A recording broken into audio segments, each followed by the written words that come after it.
मौत खाती जाए हर पल जीव को, और जो कुछ भी हो अपने साथ में। जैसा कि ऊपर कहा जा चुका है कि मृत्यु रूपी काल हर समय जीवों को ही नहीं, जगत की प्रत्येक वस्तु को हर समय खाता जाता है। यहाँ तक कि चंद्र और सूर्य को भी वह एक दिन पेट में उतार लेगा। सृष्टि में अनेकानेक जगत एवं मंडल हैं जो जुगनियों की तरह प्रकाशित अप्रकाशित होते रहते हैं। विभिन्न लोकों का प्रकट अप्रकट होने का क्रम चलता ही रहता है, ऐसा संतों का अनुभव है। संतों की अंतर्दृष्टि बहुत ही गहरी होती है। सामान्य जीव इंद्रियों की पहुंच की सीमा में बंधा होता है, किंतु संतों की अंतर्दृष्टि असीम होती है। वह एक ब्रह्मांड को ही नहीं अपितु अनेकानेक ब्रह्मांडों को अनंत आकाश रूपी विशाल सागर में तैरते हुए देखते हैं। ब्रह्मांड कब प्रकट होते हैं और कब अप्रकट हो जाते हैं, इसे अंतर में प्रत्यक्ष अनुभव करते हैं। फिर इस पृथ्वी लोक में जीवों की तो गिनती ही क्या, उनके जन्म और मृत्यु का महत्व ही कितना है। किंतु यहाँ प्रश्न काल का है। काल चाहे माया के अंतर्गत कल्पना मात्र ही क्यों न हो, किंतु यह है बड़ा बलवान। और फिर यदि तात्विक दृष्टि से अनुभव किया जाए तो सभी लोक एवं ब्रह्मांड भी तो कल्पना मात्र ही हैं, जिन्हें काल चक्र घुमाए चला जाता है। काल चक्र कोई चक्र नहीं, फिर भी वह एक ऐसा चक्र है कि उससे कोई बच नहीं पाता। वह जीव को खाए ही चला जाता है, और जीव के पास और भी जो कुछ होता है उसे भी नहीं छोड़ता। वह तो जीव को पहले खा जाता है, और कभी जीव के अधिकार में जो कुछ भी वस्तुएं एवं धन संपत्ति होती है उसे खा जाता है। उसका तो काम ही यही है, खाते चले जाना, खाते चले जाना। है कुलांचे मारता संसार में, पर न देखे मौत अपने साथ में। जीव अपने मद यौवन रूप परिवार एवं धन संपत्ति के नशे में चूर जगत में सदैव चंचल बना उछलता कूदता एवं मनोरंजनों के साधनों में अपने आप को जुटाए रखता है। वह ऐसा मस्त हो जाता है कि इन सब मिथ्या साधनों के अतिरिक्त कुछ यथार्थ तत्व भी है, उधर उसका ध्यान ही नहीं जाता। जब उसका मत टूट जाता है, उन वस्तुओं सुविधाओं के वियोग में तड़पने लगता है, उन्हें पुनः प्राप्त करने के प्रयास में जुट जाता है, किंतु यथार्थ तत्व को जानने की इच्छा फिर भी उसके मन में जागृत नहीं होती। वह माया के अंतर्गत सदैव स्वप्न लोक में ही विचरण करते रहना चाहता है। उसके पास खड़ी मृत्यु उसकी इस अनभिज्ञता को देखकर उस पर हंसती है। इस जीव को जगत में वह सब कुछ तो दिखाई दे रहा है जिसमें कुछ भी सार नहीं, किंतु मुझे मृत्यु के पास खड़ा होने पर भी उधर उसका लक्ष्य ही नहीं जाता। इसीलिए साधक मृत्यु की ओर से कभी भी विमुख नहीं होते। उनको कैसी भी सुखद अथवा दुखद परिस्थितियों में से निकल कर जाना पड़े, किंतु मृत्यु को अपनी दृष्टि से क्षण मात्र के लिए भी ओझल नहीं होने देते, क्योंकि मृत्यु ही जीवों के समक्ष जगत की असारता को प्रतिपादित करती है, उन्हें शाश्वत सुख प्राप्त करने के लक्ष्य की ओर उन्मुख करती है तथा जगत में सुख दुख में समभाव रखने में सहायक होती है। जो मृत्यु को भूल जाता है वह साधक ही नहीं। मृत्यु को समक्ष दिखते रहना साधना की निरंतरता बनाए रखने में आवश्यक है, किंतु बाहरी मानव तो अपने चित्त में कितनी स्मृतियां संजोए बैठा है, किंतु मृत्यु को याद नहीं करता। मौत का तांडव ही चारों ओर है, हो अकेला या हो कोई साथ में। इस प्रकार मृत्यु चारों ओर जगत को दुख देती हुई, रुलाती हुई, किंतु स्वयं ठहाके मार मार कर हंसती हुई हर समय तथा प्रत्येक स्थान पर उन्मुक्त नाच रही है। कोई लाख चाहे उसके नृत्य को नहीं रोक पाता। जिस प्रकार कबूतर आंखें बंद कर लेता है किंतु बिल्ली की मार से बच नहीं सकता, यही हालत जगत के प्रत्येक पदार्थ एवं जीव की भी है। वह लाख प्रयत्न करे, उसकी उपेक्षा करे अथवा उधर से उदासीन हो, किंतु एक न एक दिन उसके वशीभूत होना अवश्यम भावी है। मृत्यु न यह देखती है कि कोई इस समय अकेला है या जनसमूह में बैठा है, वह कुछ कार्य कर रहा है अथवा आराम कर रहा है, उसका मन इस समय चंचल है अथवा किसी ध्यान की अवस्था में है। वह तो जिसको लेकर जाना चाहती है बिना पूर्व सूचना दिए, बिना कुछ कहे, बस ले जाती है। तीर्थ ए शिवोम, मैं भी देखता, मौत आए कब चले ले साथ में। भक्त मृत्यु को अपने समक्ष हर घड़ी हर पल देखता हुआ वर्तमान में उपलब्ध प्रत्येक क्षण का ईश्वर की आराधना एवं अनासक्त शुभ कर्मों में ही अपना समय व्यतीत करता है। उससे ना तो मरने की शीघ्रता होती है तथा ना ही वह किसी भी समय मरने से डरता है। जो मृत्यु एक ना एक दिन आने वाली ही है, उससे भय कैसा, शोक ही क्यों। साधक की चिंता मृत्यु नहीं होती, अपितु वर्तमान समय के सदुपयोग का प्रश्न होता है। एक क्षण भी वृथा निकल जाने पर वह व्यथित हो जाता है। वह मृत्यु के पीछे विद्यमान काल के प्रेरक भगवान को देखता है। उसकी दृष्टि में मृत्यु का कुछ महत्व होता ही नहीं, अपितु वह मृत्यु को वरदान समझता है, क्योंकि मृत्यु ही आकर उसे झरझर एवं शिथिल इंद्रियां युक्त शरीर से मुक्ति दिलवाकर नया जीवन प्रदान करने का कारण बनती है, ताकि वह नए स्वस्थ और सशक्त शरीर से युक्त होकर भगवत भजन कर सके, ईश्वर सेवा कर सके एवं इस प्रकार अपने आप को काल चक्र तथा माया चक्र से छुड़वा सके। मन ही जगत में बंधन का कारण भी है और मन मुक्ति का भी, किंतु संसारी जीवों का मन सदैव बंधन का ही कारण होता है। जगत के विकार इंद्रियों के माध्यम से मन के द्वारा ही अंतर में प्रवेश पाते हैं, चित्त में ही संचित रहते हैं, चित्त में ही वासना का रूप रखते हैं, चित्त में ही वृत्तियों के रूप में तरंगित होते हैं तथा चित्त में ही मानसिक संकल्पों विकल्पों के रूप में उदय होकर मन को व्यथा पहुंचाते हैं। सारा जगत मानसिक संकल्प के ही अधीन है। सुख दुख, मान अपमान, सुविधा असुविधा सब कुछ मानसिक स्थिति पर ही आधारित है। एक ही घटना से किसी का मन प्रसन्नता का अनुभव करता है तो किसी दूसरे का मन उसी घटना से अप्रसन्न हो जाता है। मन के अंतर के भाव अथवा दृष्टिकोण जिस जिस प्रकार का निर्मित होता है, उसी के अनुसार ही मन जगत का ज्ञान प्रतिबिंबित कर देता है। जगत रूपी माया जगत में नहीं बपितु मन में है।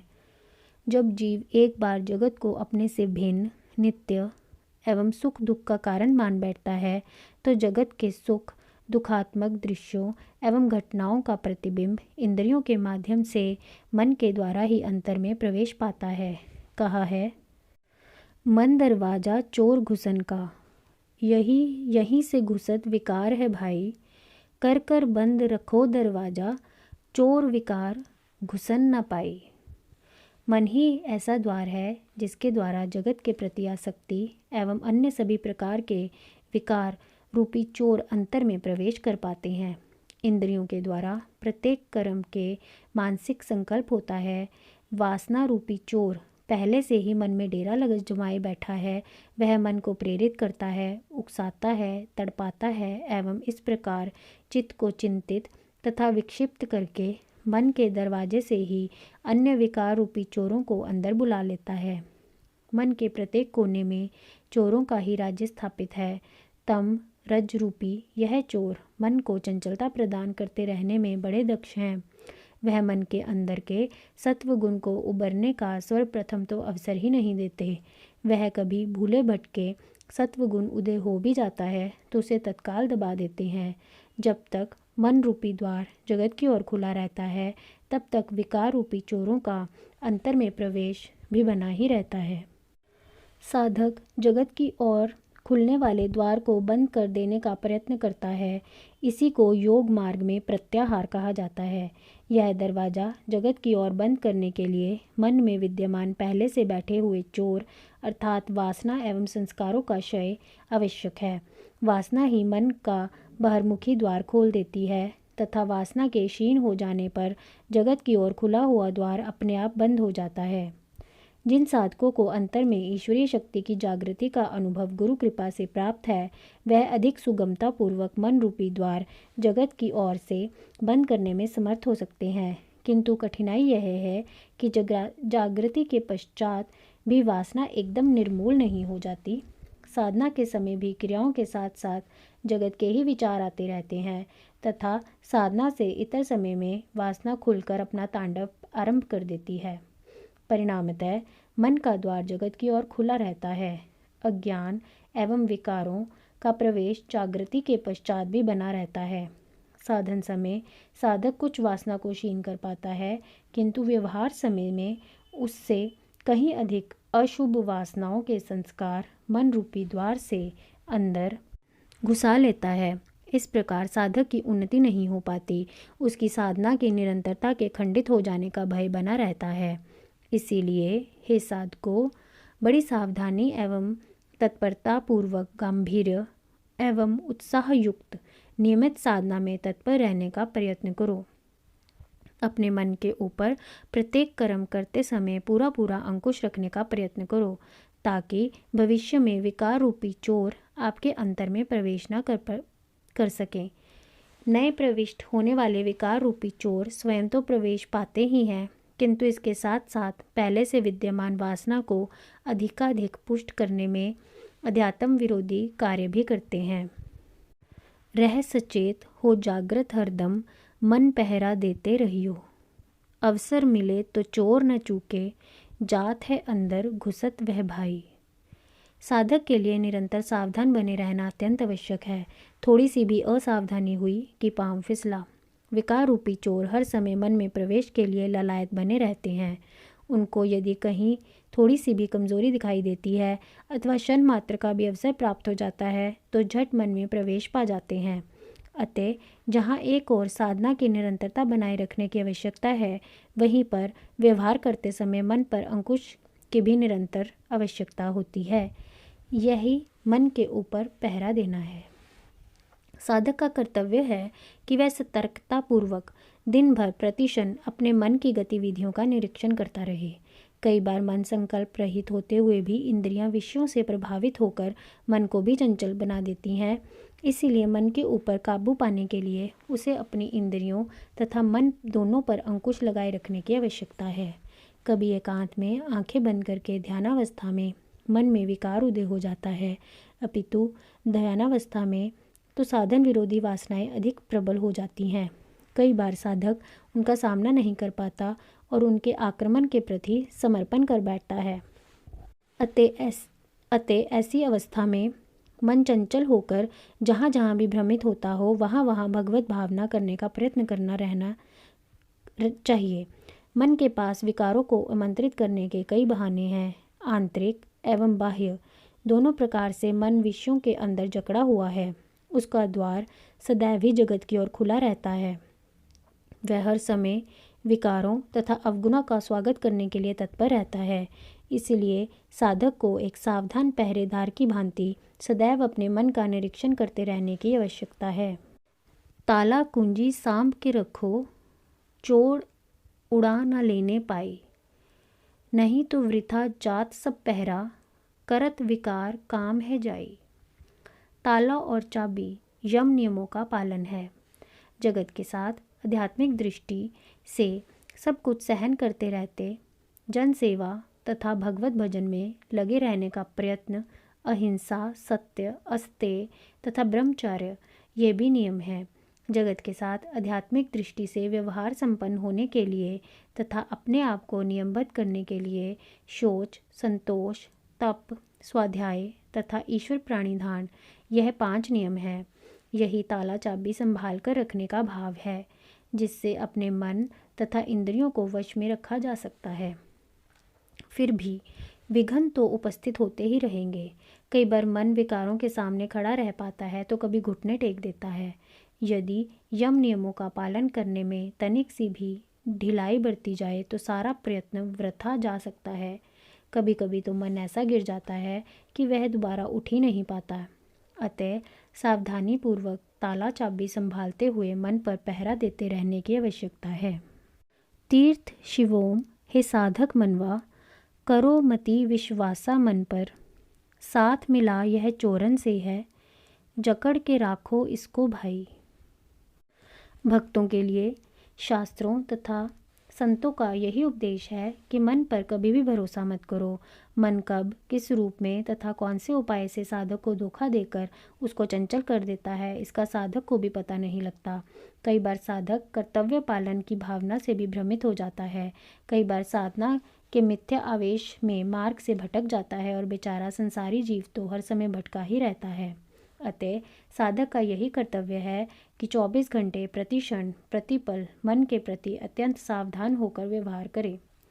मन के प्रत्येक संकल्प को अपने विवेक से तोले, अपने मन को विवेक के अधीन करने का प्रयत्न करे। मन की भावना से कर्तव्य एवं धर्म सदैव ऊंचा है। उसकी जो भावना विवेक विपरीत हो उसके अनुसार कभी भी आचरण न करे।